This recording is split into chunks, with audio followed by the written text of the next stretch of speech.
तमामों का स्वागत है क्राइम तक की कहानी के इस एपिसोड में। उम्मीद है पूरी फैमिली अच्छी होगी, अपना ख्याल रख रही होगी। आज की कहानी के आगे पीछे कुछ नहीं कहूँगा, सीधे कहानी की शुरुआत करता हूँ। बात 23 अक्टूबर 2018 की है। 23 अक्टूबर 2018 बेंगलोर में, जो बेंगलुरु है, यहाँ पर एक ओरेकल कस्टमर केयर सेंटर का दफ्तर एक बिल्डिंग में 7वीं मंजिल पर रात के करीब 11:15 बज रहे थे। तमाम स्टाफ नाइट शिफ्ट में वहाँ मौजूद थे। इसी दौरान में एक दफ्तर का प्यून 7th फ्लोर पे बैठे हुए एक एम्प्लॉय के पास जाता है और कहता है कि आपसे मिलने 2 विजिटर आए।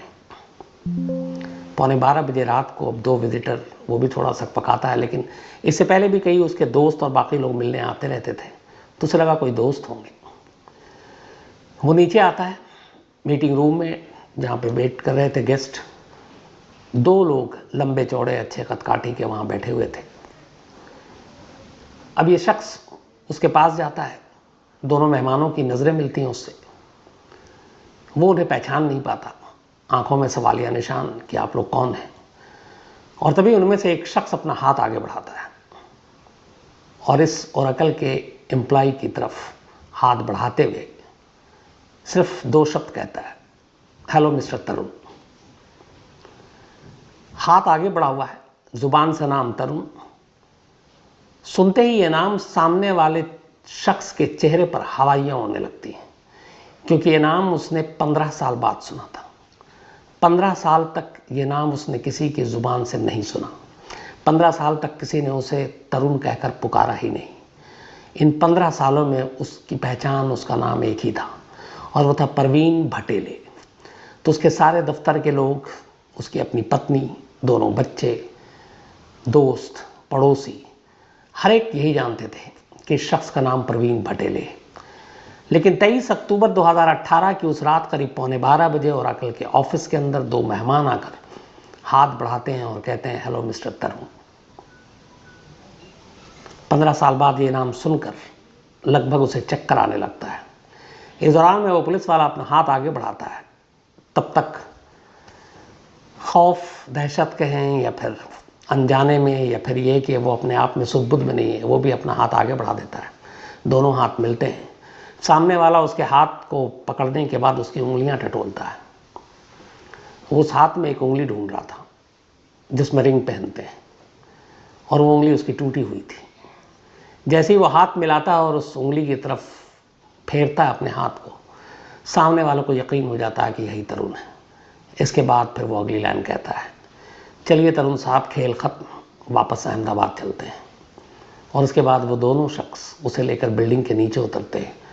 नीचे बेंगलुरु पुलिस की एक पुलिस की गाड़ी थी, उसमें ये लोग उसमें सवार होते हैं, और फिर वहाँ से अगले रोज़ यानी 24 अक्टूबर 2018 को तरुण को लेकर ये लोग अहमदाबाद पहुँचते हैं। इससे पहले जब रात में वो बिल्डिंग से लेकर नीचे उतरते हैं, तब उनमें से एक शख्स अहमदाबाद में बैठे अपने सीनियर अफसर डीसीपी को एक व्हाट्सएप मैसेज करता है और साथ में एक फ़ोटो, और मैसेज में सिर्फ इतना ही लिखा था, गॉट इट। अब सवाल ये था कि एक कॉल सेंटर के दफ्तर में काम करने वाले शख्स को रात 11:15 बजे 2 लोगों ने उठाया, साथ ले गए, नाम पुकारा, इन सब में कहानियाँ क्या थी। तो वो दोनों शख्स पुलिस वाले थे, अहमदाबाद क्राइम ब्रांच से बेंगलोर आए थे और इसी शख्स की तलाश में आए थे। अब इसे लेकर ये अहमदाबाद पहुंच गए। ये कहानी का पहला पार्ट है। अब 2018 से 15 साल पहले चलते हैं पीछे। 2003 वैलेंटाइन डे, 14 फरवरी 2003, 14 फ़रवरी 2003। अहमदाबाद में एक हस्बैंड वाइफ रहा करते थे। उनमें से एक का नाम था तरुण धिनराज और उनकी पत्नी का नाम था सजनी। तरुण और सजनी की शादी सिर्फ 3 महीने पहले हुई थी, दिसंबर 2002 में, और अब तारीख थी 14 फरवरी 2003। सजनी अहमदाबाद के एक बैंक में एग्जीक्यूटिव अफसर थी और तरुण धिनराज अहमदाबाद के एक स्कूल में पीटी का टीचर था और वॉलीबॉल का कोच भी। दोनों की शादी घर वालों की मर्जी से हुई थी, अरेंज मैरिज थी। ये दोनों केरला के बेसिकली रहने वाले थे, केरलाइट थे, लेकिन फिर सजनी का परिवार अहमदाबाद आ गया नौकरी की तलाश में। तरुण का परिवार भी पहले केरल में था, फिर मध्य प्रदेश में रहा। उसके फादर मध्य प्रदेश में पीटी के टीचर थे। एक भाई की नौकरी अहमदाबाद में लगी, फिर तरुण भी अहमदाबाद आ गया और यहीं पर एक स्कूल में वो भी वॉलीबॉल का कोच बन गया।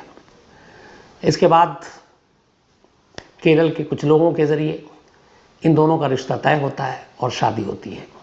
शादी के बाद सब कुछ ठीक ठाक था। शादी के बाद तरुण सजनी के साथ एक अपार्टमेंट में रहता है, लेकिन वो हमेशा जब भी कहीं बाहर जाता, वॉलीबॉल के मैच भी होते तो इसको बच्चों के साथ जाना पड़ता, तो अपनी वाइफ से हमेशा कहता था कि तुम घर में मत रहना अकेले, यहाँ पे लुटेरे चोर ये सब होते हैं तो कुछ भी हो सकता है, तो जब मैं बाहर रहूँ तो तुम अपने मायके चले जाना। अहमदाबाद में ही सजनी के घर वाले थे, पिता थे, माँ थी, बहन थी, तो सजनी भी अपने घर चली जाती थी। आखिरी बार वो अपने घर उसी फरवरी 5 तारीख को गई थी और फिर लौट आई थी। लेकिन जब वो 5 को गई तो चलते वक्त उसने अपने पिता से कहा कि मुझे गाड़ी में पेट्रोल भराना, आपके पास पैसे हैं? तो पिता को बड़ा अजीब लगा कि पेट्रोल के इसके पास पैसे नहीं है। फिर उन्होंने पूछा कि तुझे दामाद जी ठीक से रखते हैं? तो वो खामोश हुई। उसने बोला हाँ, ऐसी कोई बात नहीं है। उसके बाद चली गई। आखिरी मुलाकात थी वैलेंटाइन डे 14 फेब 2003 की रात, बल्कि शाम करीब 7:30 बजे सजनी की अपनी बड़ी बहन से बात होती है। बिल्कुल नॉर्मल कूल बात, सब कुछ पूछा ठीक ठाक। 10-15 मिनट की बातचीत के बाद फ़ोन रख देती है। इसके बाद 2 घंटे बीतते हैं। 2 घंटे के बाद अचानक तरुण का फ़ोन आता है सजनी के घर पे और कहता है कि आप लोग फ़ौरन हॉस्पिटल आइए, मामला सीरियस है, सजनी की हालत बहुत सीरियस है। ये सुनकर घर वाले बदहवास वहाँ से भागते आते हैं। तब तक पता चलता है कि सजनी की मौत हो गई। तरुण जो है वो बैठकर बेतहाशा रो रहा है। पुलिस आती है, मौके पर देखती है, सजनी के दुपट्टे से ही उसका गला घोट कर कत्ल किया गया था। घर के सामान बिखरे पड़े हुए थे, कुछ जेवर गायब थे। पुलिस को लगा लूटपाट का मामला है। तरुण ने भी यही कहा कि मैं कहता था सजनी को एहतियात बरतो, और क्योंकि यहाँ पे घरों के अंदर सेंधमारी होती है, तो शायद किसी लुटेरे ने सजनी को मार डाला। अब तरुण की हालत ख़राब, लगातार रो रहा। 3 महीने शादी को हुए थे। घर वालों को भी उससे पूरी हमदर्दी, अफसोस। अगले दिन अब सजनी का पोस्टमार्टम होता है, उसके बाद अंतिम संस्कार किया जाता है। पर तरुण की ऐसी हालत नहीं थी कि वो अंतिम संस्कार कर सके। फिर बड़े भाई जो है उसके, वो मुखाग्नि देते हैं और इस दौरान में तरुण की हालत सदमे में बहुत बिगड़ जाती है और उसको हॉस्पिटल में एडमिट कर दिया जाता है। 15 को एडमिट कर देते हैं। पुलिस अपनी तफ्तीश कर रही है। इलाके के जो चोर उचक्के हैं उनकी लिस्ट बनाई जा रही है। सब कुछ ये था कि किसी को जो भी है इसके पीछे पकड़ा जाएगा। लेकिन अचानक 2 दिन के बाद 16 फेब 2003 की शाम को तरुण के बड़े भाई का पुलिस को फ़ोन जाता है और वो कहता है कि तरुण गायब है। तरुण हॉस्पिटल से गायब हो गया। अब यहाँ पे पुलिस को थोड़ा सा शुरू में डाउट भी था तरुण पे कि इस तरीके से घर में कैसे कत्ल हो सकता है। फिर वो बयान भी बदल रहा था, कभी कहता कि किसी चोर उचक्के ने मार दिया, कभी कहता नेचुरल डेथ है, लेकिन दुपट्टे से गले पे भी निशान था। और उसके बाद वो रो भी रहा, सदमे में भी, हॉस्पिटल में भी एडमिट हो गया। लेकिन 48 घंटे के अंदर अंदर शाम को 16 फेब को अचानक तरुण हॉस्पिटल से गायब हो गया। अब पुलिस को काटो तो खून नहीं, क्योंकि एक बड़ा मामला था, मीडिया में भी खबर आ गई, और एक जिसके ऊपर आपको शक है, आपने उसकी निगहबानी या पहरेदारी भी नहीं की, हॉस्पिटल में आपने वैसे ही छोड़ दिया और वो भाग गया। अब पुलिस वालों पर उंगलियां उठने लगी। सजनी के घर वालों ने भी इल्ज़ाम लगाना शुरू किया कि पुलिस की लापरवाही है। पुलिस के ऊपर प्रेशर बनना शुरू हो गया। अब पुलिस ने कहा ढूंढो। पुलिस ने तमाम कोशिश की, कहीं नहीं मिली। पुलिस ने तरुण के भाई, माँ बाप, इनको भी उठा लिया। कुछ दिनों तक ये लोग जेल में भी रहे कि इनकी भी मिली भगत है। बाद में खैर छूट गए। लेकिन तरुण की तलाश होती रही, तरुण मिला नहीं। सजनी के घर वाले, उनके माँ बाप और बहन, जब काफ़ी दिन बीत गया और तरुण मिला नहीं, उनकी बेटी का कातिल गायब है, तो उस वक्त नरेंद्र मोदी मुख्यमंत्री थे गुजरात के। 2006 की बात है। फिर 3 हो गए, 3 साल बीत गए, कोई पता नहीं चल रहा तरुण का। उन लोगों ने जाकर मुख्यमंत्री नरेंद्र मोदी से मुलाकात की और मदद मांगी। चीफ मिनिस्टर ऑफिस से फिर मैसेज गया और पुलिस से कहा गया कि इस केस को आप सीरियसली लीजिए। अब इसके लिए स्पेशल टीम बनाई गई। बाकायदा 1 लाख रुपए का इनाम रखा गया तरुण की खबर देने के लिए। लेकिन तरुण गायब। अब पुलिस ने उधर जो जांच की, पोस्टमार्टम रिपोर्ट आ गई, गला घोट कर कत्ल हुआ है। आसपास के लोगों से पूछताछ करने पे पता चला कि ऐसा कोई अनजान शख्स घर में आया नहीं। फिर ये भी पता चला कि तरुण सजनी को शादी के बाद से ही तंग करता था। फिर ये पता चला कि शादी से पहले ही तरुण का एक लड़की से अफेयर था और वो उससे शादी करना चाहता था। पुलिस उस लड़की तक पहुंची। उस लड़की ने पुलिस को कहा कि हाँ, उसने मुझे 16 फरवरी यानी जिस दिन सजनी का कत्ल हुआ उसके 2 दिन के बाद मुझे कॉल किया, और कॉल करने के बाद उसने कहा कि चलो हम दोनों शादी कर लेते हैं। उसने कहा तब तक सजनी की मौत की खबर मुझे आ चुकी थी, तो मैंने उससे कहा कि मैं कातिल से शादी नहीं करूंगी, और मैंने उसके साथ जाने से मना कर दिया। लड़की का बयान सच था। पुलिस ने उसको क्लीन चिट दे दी। तो फिर यही कहानी आई कि अपनी गर्लफ्रेंड से शादी करने के लिए उसने अपनी बीवी का कत्ल कर दिया। अब ये बात समझ में नहीं आई, अरेंज मैरिज थी, वो पहले भी मना कर सकता था, अपनी गर्लफ्रेंड से शादी कर सकता था, लेकिन उसने ऐसा किया नहीं। शादी के 3 महीने बाद बीवी को मार डाला और गर्लफ्रेंड से शादी की पेशकश की, लेकिन गर्लफ्रेंड ने मना कर दिया कि मैं एक कातिल से शादी नहीं करूँगी। अब मोटिव क्लियर हो गया था, कत्ल पति नहीं किया, ये भी साफ हो गया, लेकिन कातिल फरार। धीरे धीरे वक्त बीतता गया, तरुण का कोई सुराग नहीं मिला। पुलिस लगातार लगी रही उसके घर वालों के सर्विलांस पे। पूरे घर वालों की जगह जगह शादी वर्दी में पुलिस तैनात किए गए कि शायद वो घर पे मिलने आए, मिले नहीं। इस दौरान में फैमिली भी फिर शिफ्ट हो गई।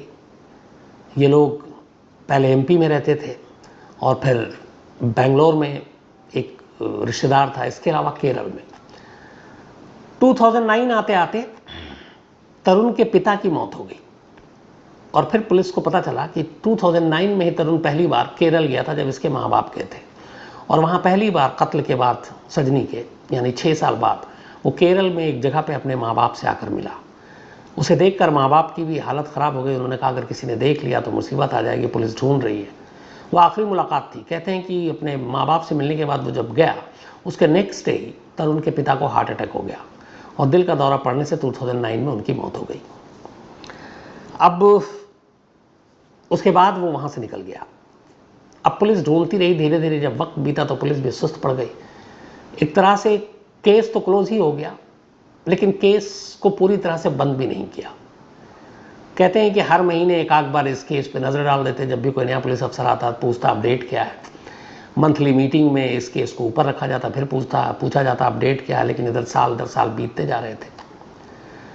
अब इस केस पे जो भी नया अफसर आता उसकी नज़र भी होती। धीरे धीरे 3 से 2016 आ गया, 2016 में एक और पुलिस अफसर आए। उन्होंने कहा कि इस केस की फाइल खोलो, अपडेट क्या पता करो। तो उन्होंने पता किया कि फादर की तो डेथ हो गई है तरुण के, माँ जो है वो अब एमपी में है, मंदसौर में, और एक बेटा उनका अहमदाबाद में है। लेकिन वो कहाँ है पता नहीं। अब मंदसौर में भी पुलिस ने आगे पीछे अपने शादी वर्दी में टीम लगाई, लेकिन कोई सुराग नहीं मिला। लोगों से भी पूछा, कोई इस तरह का हुलिया का लड़का आता है, पता चला नहीं है। 2016 में उस लड़की ने जिसके साथ इश्क था तरुण का, जिसको अपनी बीवी का कत्ल करने के 2 दिन बाद उसने ऑफर किया था शादी करने के लिए, और जिसने कातिल कहकर शादी से मना कर दिया था, उससे पुलिस ने कांटेक्ट किया कि तुम्हारे पास कोई खबर आई कभी पलट के उसने तुम्हें याद किया। तब उस लड़की ने पहला क्लू दिया। उसने कहा कि हाँ, अभी 2016 में ही मेरे कुछ दोस्तों ने बताया कि उसने तरुण या उसके जैसे मिलते जुलते हुलिया वाले शख्स को दिल्ली के एक मॉल में देखा है। अब पुलिस की टीम दिल्ली के मॉल और उस इलाके को छानने के लिए अपनी भेजती है। फिर ये भी पता चलता उसी दौरान में जब देखने की बात थी, तरुण की माँ भी दिल्ली में थी। तो अब ये था कि शायद वो माँ के साथ हो, लेकिन तमाम चीज़ें खंगालने के बावजूद तरुण नहीं मिला। वक्त बीतता गया। अब 2016 के इस क्लू के बाद पुलिस को एक चीज़ का यकीन हो गया था कि तरुण जिंदा है। उसने सुसाइड नहीं किया है, कहीं और नहीं भागा है, बल्कि देश में है। इस दौरान में जब तब खबर आती, कभी उसको गुजरात में देखने की बात आती, कभी महाराष्ट्र में, कभी मध्य प्रदेश में, कभी बेंगलोर में, कभी केरल में। 5 राज्यों और उसके पूरे फैमिली के अराउंड 4000 फ़ोन नंबर मोबाइल के, इनको खंगाले। 4000 नंबर्स, जो उसके दूर के रिश्तेदार, दोस्त, ताकि कब कहाँ से किसी के पास फ़ोन आ जाए और वो क्लू मिल जाए। सब बेकार। माँ के नंबर को भी पुलिस ने रडार पर रखा हुआ था। तो उस माँ के नंबर से ये पता चलता था कि ये कुछ लोगों से तो बात कर रही हैं केरल और ये, लेकिन जितने भी लोग थे वो सब रिश्तेदार थे। तरुण शायद किसी नंबर पे बात नहीं कर रहा था। पुलिस अंधेरे में थी। धीरे धीरे अब इस बात को 15 साल बीत गए। 2018 आ गया। 2018 आने के बाद अब पुलिस का ये था कि टीम लगी हुई थी अपडेट में कि इसको ढूंढना है। इसी दौरान अब पुलिस ने, जो ये अनम्मा एक रिटायर्ड नर्स थी, ये तरुण की माँ, तो एक भाई अहमदाबाद में था, उस भाई को पूरी तरह से ग्रिल किया, उस भाई के तमाम सर्विलांस लगाए, नंबर लगाए, बट उसे पता चल गया कि इस भाई के साथ तरुण कांटेक्ट में नहीं है। तो अब ले देकर पूरी फैमिली में एक ही कैरेक्टर जिसके साथ तरुण क्लोज भी था, अपनी माँ के। तो पुलिस की पूरी उम्मीदें अब उसकी माँ पे ही टिकी थी। माँ की उम्र भी हो रही थी, रिटायर्ड नर्स भी हो गई, कि ये माँ से ज़रूर संपर्क करेगा, और इससे पहले कर लिया हो और पुलिस चूक गई। लेकिन अब सारी उम्मीदें माँ पर टिक गई थी आकर। पुलिस ने उनकी माँ के सारे नंबर, जो भी बातें होती थी, सारे नंबर को ट्रेस करके अपने पास रखा, चुपचाप सुनते भी, लेकिन कोई फायदा नहीं हुआ। एक रोज उसी माँ के मोबाइल पे एक लैंडलाइन नंबर आ गया, कॉल, और ये लैंडलाइन जो नंबर था ये बेंगलोर का था। अब पुलिस हर नंबर जो आता उसको क्रॉस चेक करती थी माँ के।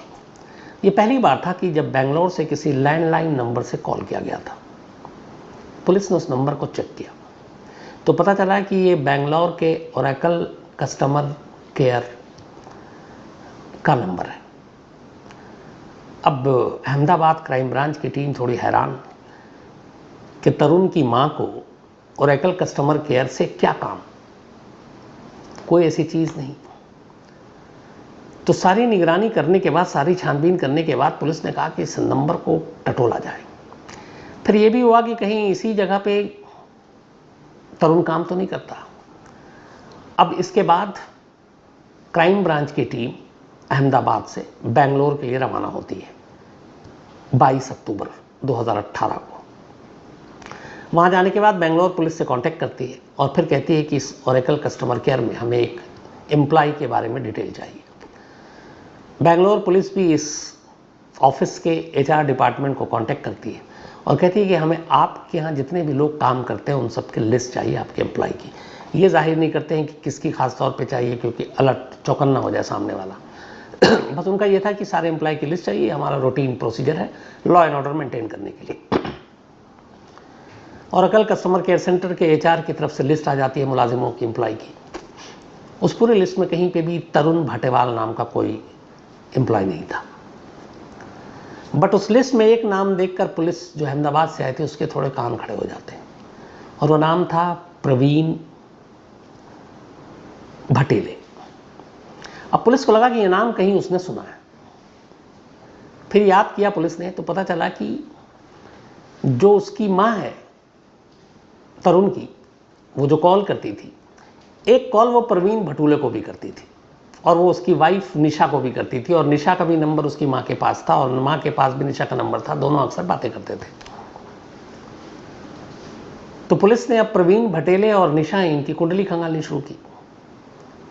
तो पता चला कि ये लोग सोशल मीडिया पे कभी हैं ही नहीं, ना कभी इन्होंने अपनी तस्वीर डाली है। ये बड़ा अजीब लगा कि आज के दौर में ऐसा कैसे। फिर ये पता चला प्रवीण भटेले और निशा के 2 बच्चे भी हैं। अब उस लिस्ट में प्रवीण भटेले का तो नाम है लेकिन तरुण का नाम नहीं है, और प्रवीण भटेले के मोबाइल से उसकी माँ की बातचीत ये पुलिस को मालूम है कि होती है, और वो निशा एक नाम की जो उसकी बीवी है। तब पुलिस को लगा कि कहीं प्रवीण भटेले ही तो तरुण नहीं है, क्योंकि कनेक्शन एक है कि वो तरुण की माँ से क्यों बात कर रहा है। तो पुलिस ने ज़ीरो इन किया प्रवीण भटेले पर। अब लेकिन ये कि प्रवीण भटेले को और कैसे पुख्ता किया जाए कि ये वही तरुण है जो भागा हुआ 15 साल से। तो फिर अहमदाबाद पुलिस को पूरा उसकी केस हिस्ट्री सब कुछ मालूम थी। जब ये कोच था वॉलीबॉल का, एक मैच के दौरान इसकी एक रिंग वाली उंगली टूट गई थी, तो वो थोड़ी मुड़ी हुई भी थी और बाकी 5 आम जो उंगलियां होती हैं इंसानों की वैसी नहीं थी। तो ये दोनों अफसरों को भी पता था जो बेंगलोर पहुंचे थे। तो उन्होंने कहा कि ठीक है, अगर एक बार हम उससे हाथ मिलाएं तो उंगलियों को हम पहचान लेंगे। इसी के बाद लिस्ट आने के नेक्स्ट डे बेंगलोर पुलिस के साथ लेकर ये उस ओरेकल के ऑफिस में पहुंचते हैं 7th फ्लोर पे, जहां पर प्रवीण भटेले बैठा करता था। और फिर वहां पे मैसेज दिया जाता है। फिर वो प्यून जो है वो बुला कर लाता है कि 2 गेस्ट हैं, और वो जब सामने आता है तब उसमें से एक पुलिस अफसर कहता है, हेलो मिस्टर तरुण, जिसको सुनकर उसकी हवा खराब हो जाती है, क्योंकि इस पूरे दफ्तर में उसे लोग प्रवीण भटेले के नाम से पिछले 10 सालों से जानते थे, क्योंकि वो 10 साल से इस दफ्तर में काम कर रहा था। इसके बाद जब वो हाथ मिलाता है तो उस उंगलियों को टटोलता और पता चल जाता है कि उंगली टूटी हुई है, मतलब दोनों तरफ से पुख्ता हो गया था कि ये शख्स प्रवीण भटेले नहीं बल्कि तरुण धिनराज है। और इसी के बाद उससे कहा जाता है कि अब खेल खत्म और चलो वापस। तो एक लैंडलाइन नंबर की वजह से भेद खुला। दूसरा, इसी दौरान में फिर पुलिस को पता चला कि आखिर ये माँ बेटे बात करते थे, ये लैंडलाइन नंबर अगर ना होता तो क्या होता। तो पता चला कि उस दिन उसने कोशिश की, उसके मोबाइल से बात नहीं हो पा रही थी, और माँ से बात ज़रूरी करनी थी। माँ अकेली थी, उसे चिंता भी हो रही थी। तो ये थोड़ी सी लापरवाही बरत गया, और उसने ऑफिस में बैठे बैठे अपने ऑफिस के लैंडलाइन नंबर से माँ के नंबर पे कॉल कर दिया, और ये पुलिस के रिकॉर्ड में आ गया। अगर वो लैंडलाइन नंबर से कॉल ना करता तो शायद तरुण का राज 15 साल है और ना मालूम कितने सालों तक राज ही बना रहता। फिर पुलिस के सामने जानकारी आई कि उसकी माँ ने एक और सिम ले रखा था, और वो सिम उनके एक रिलेटिव के नाम पर था। उस रिलेटिव को, दूर के रिलेटिव थे, पुलिस ने अपने फोकस में लिया नहीं, और उस सिम का इस्तेमाल उसकी माँ सिर्फ और सिर्फ तरुण से बात करने के लिए करती थी, और तरुण भी उसी सिम पे ज़्यादातर कॉल किया करता था। तो इस तरीके से पुलिस के रिकॉर्ड में ये सिम नंबर ही नहीं था, तो कभी जांच के घेरे में आया ही नहीं, और इसीलिए तरुण का राज राज रहा। अब पुलिस उसे लेकर वापस अहमदाबाद आती है, सब कुछ हो गया। अब फिर पुलिस उससे कहानी सुनती है। वो सजनी के कत्ल का इल्ज़ाम अपने सर लेता है, बोलता हाँ मैंने कत्ल किया क्योंकि मुझे अपनी गर्लफ्रेंड से शादी करनी थी, लेकिन उसने मना कर दिया क्योंकि मैं कातिल हो चुका था। बोला कत्ल करने के बाद मैं 6 तारीख को ही दिल्ली आया था। दिल्ली में कुछ दिन रहा, और दिल्ली में बाकायदा अगले 1 हफ्ते में ही कत्ल करने के 14 फेब को उसने कत्ल किया, वैलेंटाइन डे, और 20 फरवरी तक वो दिल्ली के कॉल सेंटर में नौकरी कर रहा था, अगले 4-5 दिनों में ही। बोला फिर यहाँ से पुणे गए। पुणे में उसको एक निशा नाम की लड़की से मुलाकात हुई। उसने अपने आप को बताया कि मैं यतीम हूँ, मेरा दुनिया में कोई नहीं है। धीरे धीरे दोनों में दोस्ती हो गई। इसने पुणे में एक जगह नौकरी की थी, और फिर उन दोनों ने पुणे में ही शादी कर ली। फिर इसके बाद ये लोग 2009 और 10 में बेंगलोर पहुँचे, और उसने बेंगलोर में इस ओरेकल कंपनी में जॉब शुरू कर दिया। दोनों के 2 बच्चे भी हुए, और उसकी पत्नी को भी यही मालूम है कि इसका नाम प्रवीण भटेले है। उसकी पत्नी को उसका असली नाम, उसके पुराने कारनामे कुछ नहीं मालूम था। तो जिस गर्लफ्रेंड के लिए उसने कत्ल किया उससे तो शादी की नहीं, एक दूसरी लड़की से शादी की, फिर 2 बच्चे हुए और बेंगलोर में रहने लगा। लेकिन एक सवाल अब भी अपनी जगह कायम था कि आखिर तरुण धिनराज प्रवीण भटेले कैसे बन गया, ये नाम उसका किसने चुराया। पुलिस ने इसके ऊपर भी तफ्तीश की। पता चला स्कूल और कॉलेज में इसका एक दोस्त हुआ करता था मध्य प्रदेश में, और उस दोस्त का नाम था प्रवीण भटेले। ये दोनों साथ थे, कॉलेज में भी साथ पढ़ाई की। जब इसने कत्ल किया, उसके कत्ल करने के बाद इधर उधर ये भटकता रहा था। फिर एक दौर ऐसा आया जब ये पहुंचा भोपाल। उस वक्त प्रवीण भटेले भोपाल में था, और ये वहाँ उसकी शादी हो गई थी। ये उसके साथ भी रहा कुछ दिन तक। उसने कुछ कोचिंग सेंटर शुरू किए थे, उसने कहा मैं भी करूँगा। इसने कुछ दिन उसके साथ काम भी किया।